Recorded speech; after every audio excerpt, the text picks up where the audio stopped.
خدا باپ اور بیٹے اور روح القدس کے نام میں آمین۔ ہمارے لیے آج کی تلاوت خروج کی کتاب اس کا 14 باب اس کی 5 آیت سے لے کر 18 آیت تک۔ جب مصر کے بادشاہ کو خبر پہنچی کہ لوگ بھاگ گئے تو اس کا دل اور اس کے درباریوں کا دل ان کے بارے میں بدلا، اور وہ بولے کہ ہم نے یہ کیا کیا کہ اسرائیل کو اپنی خدمت گزاری سے جانے دیا۔ سو اس نے اپنی گاڑی تیار کروائی اور اپنے لوگوں کو اپنے ساتھ لیا، اور اس نے چنی ہوئی 600 گاڑیاں لیں اور مصر کی باقی سب گاڑیاں بھی، اور ان پر فوج کے سردار بٹھائے، اور مصر کے بادشاہ فرعون کا دل خداوند نے سخت کیا، اور اس نے بنی اسرائیل کا پیچھا کیا جبکہ بنی اسرائیل دست قادر سے نکالے گئے تھے۔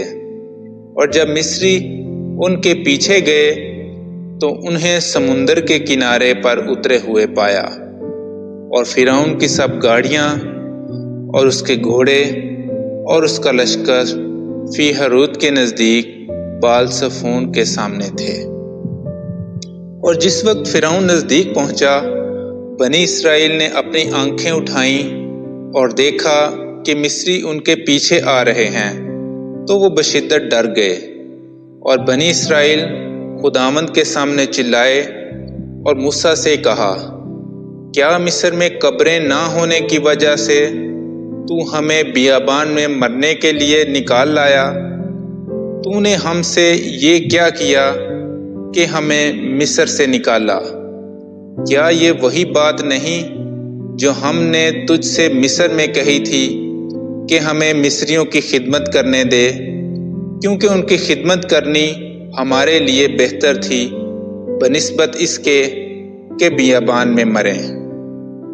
تب موسیٰ نے لوگوں سے کہا، خوف نہ کھاؤ، کھڑے رہو اور خداوند کی نجات دیکھو جو آج کے دن تمہیں ملے گی، کیونکہ جیسا آج تم مصریوں کو دیکھتے ہو تم انہیں پھر ابد تک ہرگز نہ دیکھو گے۔ خداوند تمہارے لیے لڑائی لڑے گا اور تم خاموش رہو گے۔ تب خداوند نے موسیٰ سے فرمایا، تو میرے سامنے کیوں چلاتا ہے؟ بنی اسرائیل سے کہہ کہ آگے کو چلیں۔ تو اپنا عصا اٹھا اور سمندر پر ہاتھ بڑھا اور وہ 2 حصے ہو جائے گا۔ تو بنی اسرائیل کے بیچ میں سے خشکی پر گزریں، اور دیکھو میں مصریوں کے دلوں کو سخت کروں گا اور وہ ان کے پیچھے آئیں گے، اور فرعون اور اس کے سب لشکروں اور گاڑیوں اور سواروں سے میرا جلال ظاہر ہوگا۔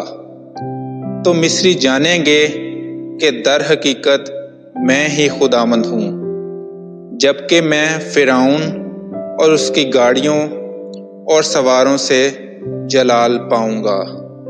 کلام اقدس کا پڑھا اور سنا جانا ہم سب کے لیے باعث برکت ہو۔